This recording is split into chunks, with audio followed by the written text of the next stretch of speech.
Breaking breaking breaking আচ্ছা আচ্ছা এই মুহূর্তে সারা বাংলাদেশে সবচেয়ে আলোচিত যে নিউজটি, যে ভাই ঘটনার সত্যতা কতটুকু, কারণ আলোচনায় কিন্তু এটা ছিল যে ডোনাল্ড ট্রাম্প এবং ডক্টর ইউনূসের মধ্যে একটা সম্পর্কের অবনতিগত অবস্থান আছে। বিশেষ করে কোন এক নির্বাচনে ট্রাম্পকে নিয়ে ডক্টর ইউনূসের একটা মন্তব্য ছিল। সেই মন্তব্যকে ঘিরে যখন মার্কিন যুক্তরাষ্ট্রে এই আওয়ামী লীগ সরকারের পতনের পর ডক্টর ইউনূস দায়িত্ব নিলেন, তখন ট্রাম্পের পাশ করার পরই সেই পুরনো বিষয়টি আলোচনা উঠে আসছিল।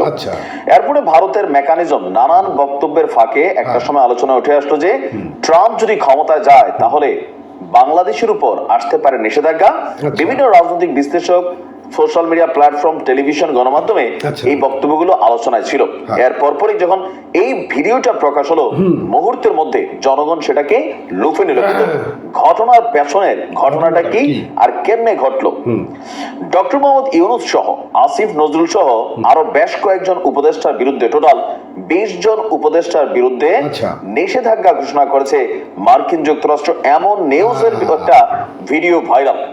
দর্শক, এটা আপনার কি বলা হয় যে যখন সামনে আসছে তখন স্বাভাবিক বাঙালির একাংশ তারা এটাকে বিশ্বাস করে নিয়েছে। কিন্তু হোয়াট ইজ দ্য রিয়ালিটি?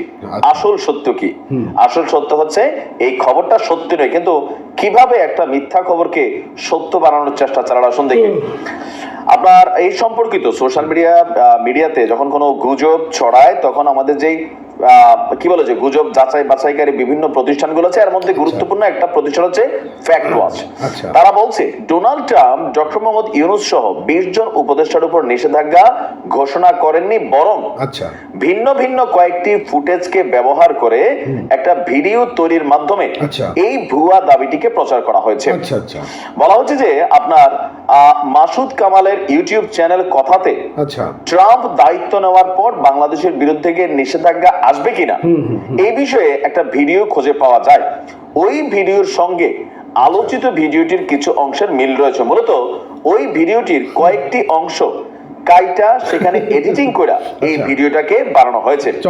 সংস্থাটি বলছে ভিডিও পর্যবেক্ষণ করে দেখা যায় ভিডিওতে যুক্তরাষ্ট্রের নবনির্বাচিত প্রেসিডেন্ট ডোনাল্ড ট্রাম্প দায়িত্ব গ্রহণের পর বাংলাদেশের পরিবর্তিত রাজনৈতিক প্রেক্ষাপট এবং অন্তর্বর্তীকালীন সরকারের কার্যক্রমের ভিত্তিতে বাংলাদেশের প্রতি যুক্তরাষ্ট্রের পদক্ষেপ কেমন হতে পারে এবং এই ইস্যুতে ভারতের দেশি ও যুক্তরাষ্ট্র প্রবাসী নাগরিকদের বিভিন্ন কার্যকলাপ নিয়ে আলোচনা করা হয়েছে।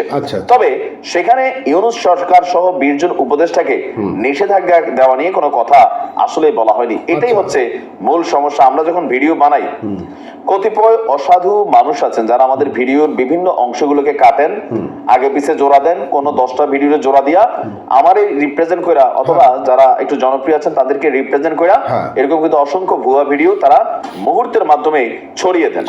এখানেও ঠিক একই রকম ঘটনা ঘটেছে। এর মাঝখানে আরো একটা মজার বিষয় হচ্ছে এই ভিডিওটা মানুষ কেন বিশ্বাস করেছে। ডোনাল্ড ট্রাম্প নির্বাচনের আগ মুহূর্তে বাংলাদেশ ইস্যুতে ইসকনের তখন ঘটনাটা চলছিল, আপনাদের খেয়াল থাকার কথা, তখন টুইটারে বা এক্সে তিনি একটা পোস্ট করেছিলেন ডক্টর ইউনূস সরকারের অবস্থান এবং বাংলাদেশের তৎকালীন প্রেক্ষাপট নিয়ে। এরপরই আলোচনা উঠে এসেছিল ট্রাম্পের সাথে বাংলাদেশের সম্পর্ক কেমন হবে, কারণ ডক্টর মোহাম্মদ ইউনূসের সাথে বাইডেন সরকারের ভালো সম্পর্ক ছিল, হিলারি ক্লিনটনের ভালো সম্পর্ক ছিল, নির্বাচনে ট্রাম্পের পরাজয় ওই সময় হয়েছিল, এটা নিয়ে নানান আলোচনা সমালোচনা মন্তব্য ছিল।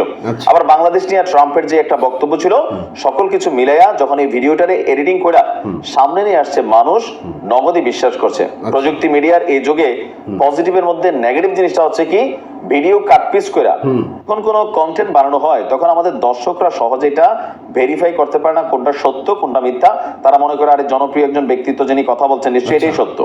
তো তার মানে আমরা বুঝতে পারলাম যে মিডিয়াতে যা দেখা যায় সবকিছু বিশ্বাস করতে নাই, ভালো করে পুরোটা বুঝতে হবে। হ্যাঁ, সেটাই। তো নিশ্চয়ই বুঝতে পেরেছেন এটা একটা ভুয়া গজব, মানে গুজব ছিল।